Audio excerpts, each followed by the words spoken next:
ব্লগসে তোমাদের সবাইকে স্বাগত। তোমরা কেমন আছো? আশা করছি সবাই খুব ভালো আছো। তো জন্মাষ্টমী ভিডিওটা আনতে আমার একটু দেরি হয়ে গেল, কারণ আমার শরীরটা খুবই খারাপ ছিল, তাই তোমাদের সামনে আমি ভিডিওটা আনতে পারিনি। চলো শেষমেশ ভিডিওটা আমি এনেই ফেললাম। তো এদিকে আমি গোপাল সোনাদেরকে স্নান করাচ্ছি, তোমরাও দেখে নাও এই মধুর দৃশ্য। সত্যি বলছি অপরূপ সুন্দর লাগে এরকমভাবে স্নান করাতে গোপাল সোনাদেরকে। চলো ভিডিওটা কন্টিনিউ তোমরা দেখতে থাকো।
গোপাল সোনাদের আর রাধা মাধবকে স্নান করানো কমপ্লিট হয়ে গেছে, এবার সাজানোর পালা। চলো তোমরা এক ঝলক দেখেই নাও আমার রাধা মাধবকে আর আমার গোপাল সোনাদেরকে কত কিউট লাগছে, কত সুন্দর লাগছে, দেখে নাও তোমরা।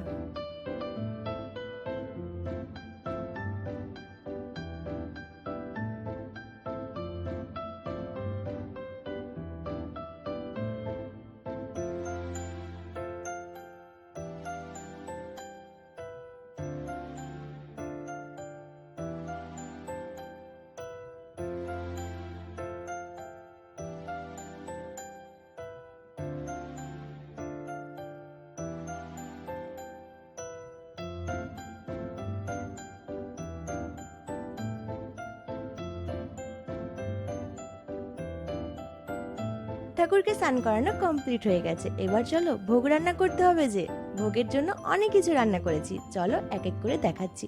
গোপাল সোনা কিন্তু নাড়ু খেতে ভীষণ ভালোবাসে, তার জন্য আমি নারকেল কুড়িয়ে নিচ্ছি। নারকেল কুড়িয়ে তারপর নাড়ু করব গোপাল সোনাদের জন্য। ভিডিওটা কিন্তু তোমরা দেখতে থাকো, না হলে অনেক কিছু যে মিস করবে। চলো এক এক করে দেখাই তোমাদেরকে আমি কি কি রান্না করেছি। চলো।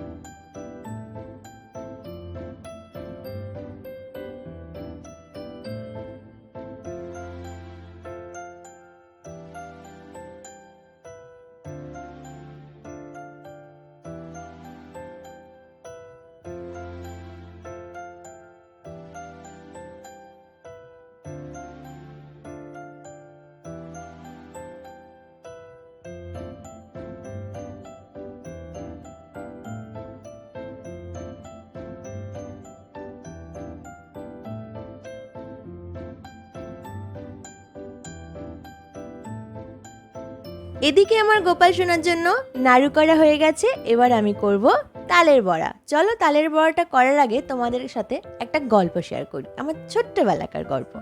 আমি যখন অনেক ছোট ছিলাম তখন আমার মা এই জন্মাষ্টমীর সময় এই তালের বড়া করতো, মালপোয়া করতো, আর অনেক কিছু করতো। তো তখন মায়ের কাছে একভাবে বসে থাকতাম, মায়ের সাথে গল্প করতাম, আর মায়ের সাথে অনেক গল্প করে কথা বলতাম, আর বলতাম কি, ও মা তোমার কি হয়েছে নাকি, আমাকে একটু তালের বড়া দাও না। তো মা বলতো, দাঁড়া আগে ঠাকুরকে দিয়ে নি, তারপর তোকে দেবো। আমার মন কিছুতেই মানতো না, আমি বলতাম না, আমি আগে খাবো, তারপরে গোপাল সোনারা খাবে। তো মা কি করতো, গোপাল সোনাদের জন্য আগে উঠিয়ে নিত, তারপর আমাকে দিত। শুধু আমি নই, আমার সাথে আমার দাদাও থাকতো। যাই হোক, তো এরকমই আমার মাম্মাম সোনা, আমি যখন তালের বড়া করছি তখন আমার মাম্মাম সোনা এসে আমাকে বলছে, মা তোমার কি হয়েছে, আমাকে একটু দাও না। যখন আমি বলতাম যে না, আগে গোপাল সোনাদেরকে দিয়ে নি, তারপর তোকে দেবো, না আমাকে আগে দাও, গোপাল সোনা পরে খাবে। তো ওই ঘটনাটা মনে পড়ে গেল যে আমিও যখন ছোট্ট ছিলাম আমার মায়ের সাথে আমি এই বায়নাগুলো করতাম, আর এখন সেম আমার মেয়ে আমার সাথে এই বায়নাগুলো করছে। যাই হোক, তালের বড়া ওদিকে হয়ে গেছে, আর এইদিকে মালপোয়ার জন্য আমি সুজি, ময়দা, চিনি নিচ্ছি। এগুলো না আমি পারি না খুব একটা করতে, আমার মায়ের কাছে ফোন করে আমি জেনে নিয়েছিলাম যে কিভাবে কি করতে হয়। যাই হোক, মায়ের কথা বলতে গেলে না একটু ইমোশনাল হয়ে যাই। যাই হোক, এদিকে আমি ছোলার ডালটা সেদ্ধ করে নিয়েছিলাম, তারপরে আমি ছোলার ডালটা বসিয়েও দিচ্ছি।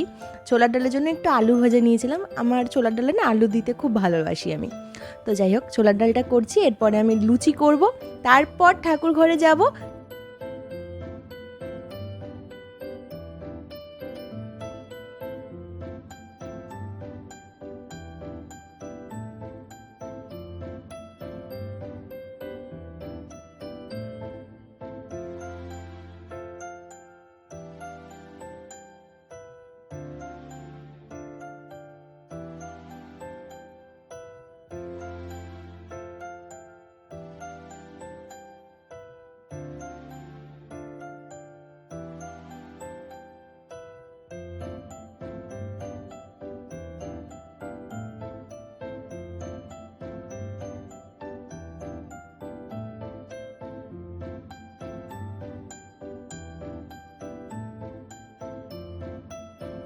ঠাকুর ঘরে চলে আসলাম বন্ধুরা, ঠাকুরকে ভোগও নিবেদন করে ফেললাম। আর হ্যাঁ, তোমরা কিন্তু আমাকে কমেন্ট করে জানিও যে আমার গোপাল সোনাদের আর আমার রাধা মাধবকে কেমন লাগছে।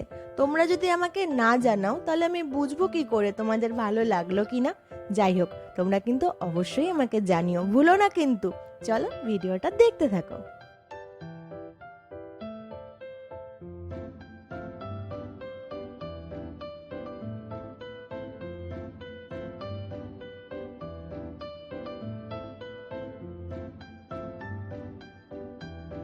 ভিডিওটা এখানেই শেষ করছি ফ্রেন্ডস। ভিডিওটা ভালো লাগলে লাইক, কমেন্ট, শেয়ার এন্ড চ্যানেলটাকে কিন্তু সাবস্ক্রাইব করতে ভুলো না। ততক্ষণ tata, bye bye, love you all. সবাই খুব ভালো থেকো আর আমাকে এভাবে ভালোবাসা দিও। আর হ্যাঁ, নন্দ উৎসবের ভিডিওটাও আসছে, এটা তো গেল জন্মাষ্টমীর ভিডিও, ওটা তো আরও ধামাকা হচ্ছে।